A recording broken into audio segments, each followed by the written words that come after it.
The best dessert fruit salad ఇంట్లోనే ఎలా prepare చేసుకోవాలో చూద్దాం. ముందుగా దీనికోసం ఫ్రూట్స్ని తీసుకొని చిన్న కట్ చేసి పెట్టుకోవాలి. ఇక్కడ వచ్చేసి నేను pomegranate, Apple, banana and grapes అయితే తీసుకొని చిన్న కట్ చేసి పెట్టుకున్నాను.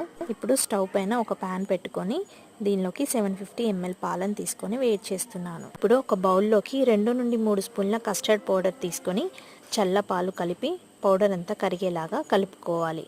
ఆ తర్వాత మరుగుతున్న పాలలోకి కస్టర్డ్ పౌడర్ కలిపిన పాలు కొంచెం కొంచెంగా యాడ్ చేస్తూ మొత్తం అంతా కలుపుకోవాలి. తర్వాత టేస్ట్కి సరిపడా షుగర్ యాడ్ చేసుకోండి. కొంచెం వెనీలా ఎసెన్స్ లేదంటే యాలకుల పొడి కూడా కలుపుకోండి. ఇప్పుడు ఈ లిక్విడ్ అంతా కూడా చల్లారిన తర్వాత దీనిలోకి కట్ చేసి పెట్టుకున్న ఫ్రూట్స్ అన్నీ కూడా వేసుకొని మొత్తం అంతా కలుపుకోవాలి. ఇక్కడైతే నేను ఫ్రూట్స్ అన్నీ కూడా వేసి మొత్తం అంతా ఒకసారి కలుపుతున్నాను. అది ఒక 1/2 అవర్ పాటు ఫ్రిడ్జ్లో పెట్టుకొని తర్వాత సర్వ్ చేసుకుంటే చాలా బాగుంటుంది.